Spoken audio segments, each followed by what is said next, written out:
মুখ্যমন্ত্ৰীলৈ সাহায্য বিচাৰি কাটৰ আহ্বান অসহায় পিতৃ মাতৃৰ। মইৰাবাৰী লুচনাবাৰী গাঁৱৰ এগৰাকী 13 বছৰীয়া ছাত্ৰ নাম সাহিল আহমেদ। লুচনাবাৰী মজলীয়া বিদ্যালয়ৰ 7ম শ্ৰেণীৰ ছাত্ৰ সাহিলৰ দুয়োটা কিডনী বিকল হৈছে। দৰিদ্ৰ পিতৃ মাতৃয়ে কোনোমতে পৰিয়ালটোক পোহপাল দিয়ে যদিও পুত্ৰ সাহিলৰ চিকিৎসাৰ নামত শেষ কৰিছে সাঁচি ৰখা সকলো ধন। বৰ্তমান সময়ত পিতৃ মাতৃয়ে ধনৰ অভাৱত সাহিলৰ চিকিৎসা কৰিব পৰা নাই।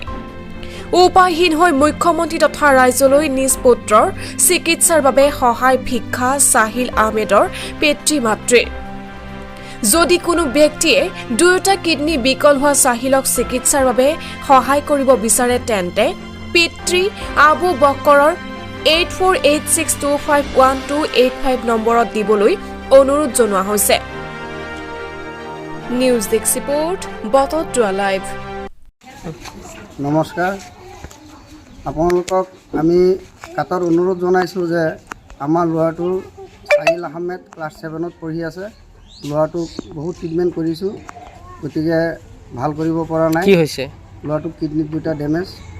গতিকে আপোনালোকে যদি অলপ আমাক পইচা পাতি দি পেলাই আৰ্থিক সহায় কৰে তেতিয়াহ'লে আমাৰ ভাল হ'ব।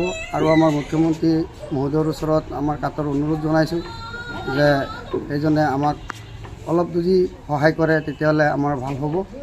আৰু আমি মানে ভঙা চিঙা বিক্ৰী কৰি থাকোঁ, ভঙা চিঙা মানে কিনি থাকোঁ।